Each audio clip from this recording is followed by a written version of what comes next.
Hello friends, सुप्रभात, नमस्कार, good morning. कैसे हो मित्रों? एक बार फिर से मैं आपका दोस्त प्यारेलाल सांगला अपने यूट्यूब चैनल पर आपका स्वागत करता हूं।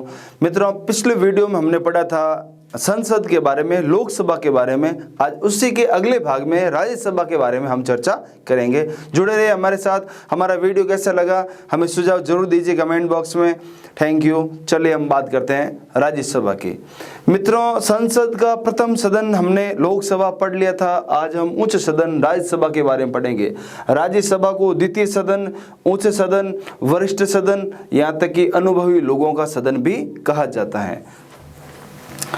भारतीय संविधान के अनुच्छेद 79 में कहा गया है कि भारत में एक संसद होगी जिसका निर्माण राज्यसभा, लोकसभा और राष्ट्रपति तीनों मिलकर करेंगे।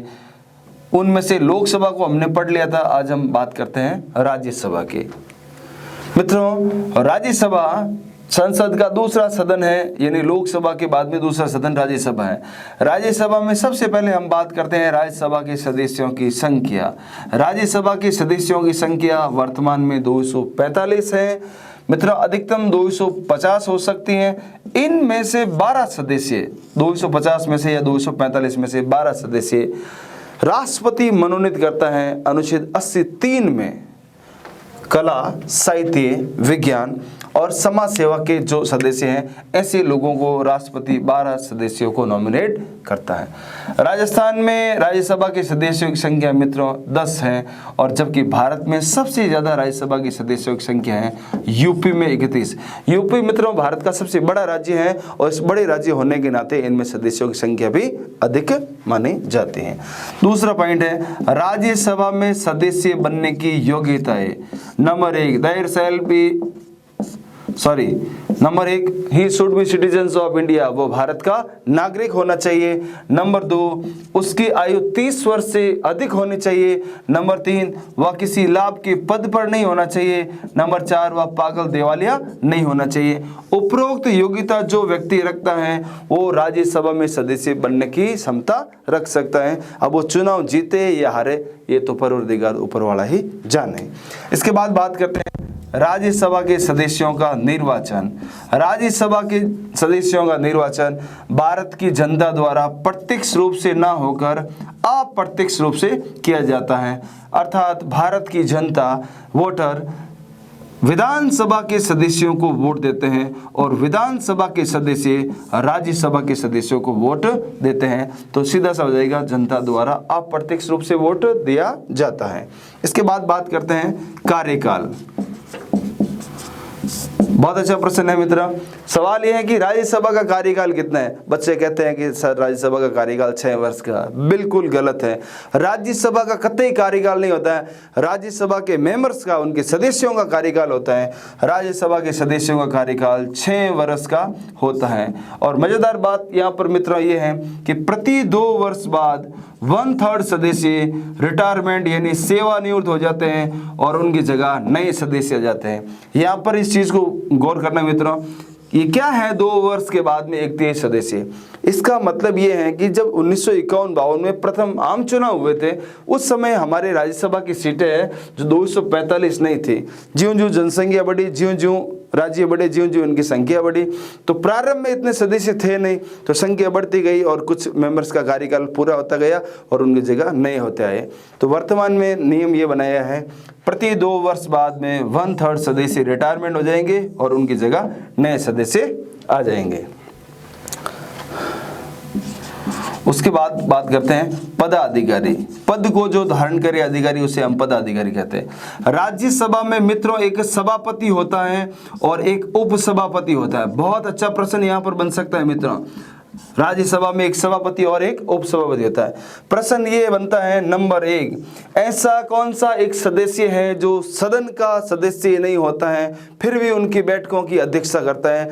आंसर हो जाएगा भारत का उपराष्ट्रपति, वाइस प्रेसिडेंट ऑफ इंडिया, यानी जो भारत का उपराष्ट्रपति हैं वो राज्यसभा का सभापति होता है, लेकिन राज्यसभा का सदस्य नहीं होता है। बहुत अच्छा प्रश्न बनता है मित्रों, कई बार एग्जाम में पूछा गया है कि वह कौन सा सदस्य है जो सदन का सदस्य नहीं है फिर भी उनकी बैठकों की अध्यक्षता करता है, तो आंसर हो जाएगा राज्यसभा का पदेन सभापति जो भारत का उपराष्ट्रपति होता है। एक चीज और यहाँ पर मित्र बताता हूँ, भारत के उपराष्ट्रपति को वेतन कितना मिलता है? कई सारे कमेंट्स आते हैं, बच्चे बताते हैं कि 4 लाख रुपए मासिक वेतन मिलता है। बिल्कुल नहीं मित्र, उपराष्ट्रपति को कतई वेतन नहीं मिलता है, लेकिन उपराष्ट्रपति राज्यसभा के सभापति होने के नाते 4 लाख रुपए मासिक वेतन उनको मिलता है, ना कि उपराष्ट्रपति की हैसियत से। तो राज्यसभा का एक सभापति होता है और एक उपसभापति होता है और ये बैठकों की संचालन करता है। इसके बाद बात करते हैं गणपूर्ति, बोले तो कोरम, यानी संसद में लोकसभा और राज्यसभा की जब भी मीटिंग होगी 1/10 सदस्यों की उपस्थिति होना बहुत ही अनिवार्य है। 1/10 सदस्य आएंगे तो इस संसद की कार्रवाई प्रारंभ की जाएगी। राज्यसभा का प्रथम सभापति कौन था, यानी भारत में प्रथम उपराष्ट्रपति कौन था? डॉक्टर सर्वपल्ली राधाकृष्णन। वर्तमान में सभापति कौन है?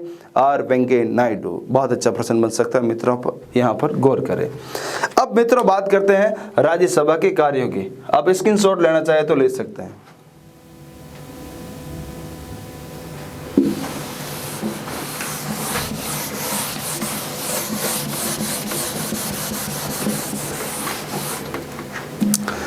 लोकसभा और राज्यसभा दोनों मिलकर देश में कानून का निर्माण करते हैं, संविधान में संशोधन करते हैं, निर्वाचन संबंधी शक्तियां प्राप्त हैं, वित्तीय शक्तियां प्राप्त हैं, कार्यपालिका शक्तियां प्राप्त है, जनताओं की शिकायतों का निवारण करना ये भी प्राप्त है।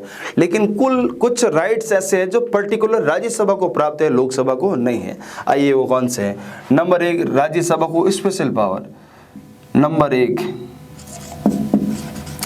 राज्य सूची के विषय पर कानून का निर्माण करना। राज्य सूची के सब्जेक्ट विषय पर कानून का निर्माण करना। भारतीय संविधान के अनुच्छेद 249 में साफ साफ लिखा है राज्यसभा है यहाँ पर कानून बनाएगी, लोकसभा कानून नहीं बनाएगी। ये स्पेशल पावर है मित्रों राज्यसभा को।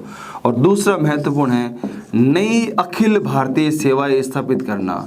नई अखिल भारतीय सेवाएं स्थापित करना। अनुच्छेद 312, ये पर्टिकुलर राइट्स केवल राज्यसभा को हैं। 3 अखिल भारतीय सेवाएं है मित्रों, IAS, IPS, IFS। ये तीनों प्रकार के जो कलेक्टर होते हैं इनकी नियुक्ति राज्यसभा के द्वारा ही की जाती है। अनुच्छेद 312 में इसका उल्लेख है। तो मित्रों ये 2 राइट्स पर्टिकुलर राज्यसभा को प्राप्त है, लोकसभा को नहीं है। कैसा लगा हमारा वीडियो कमेंट बॉक्स में जरूर बताइएगा। Thank you so much.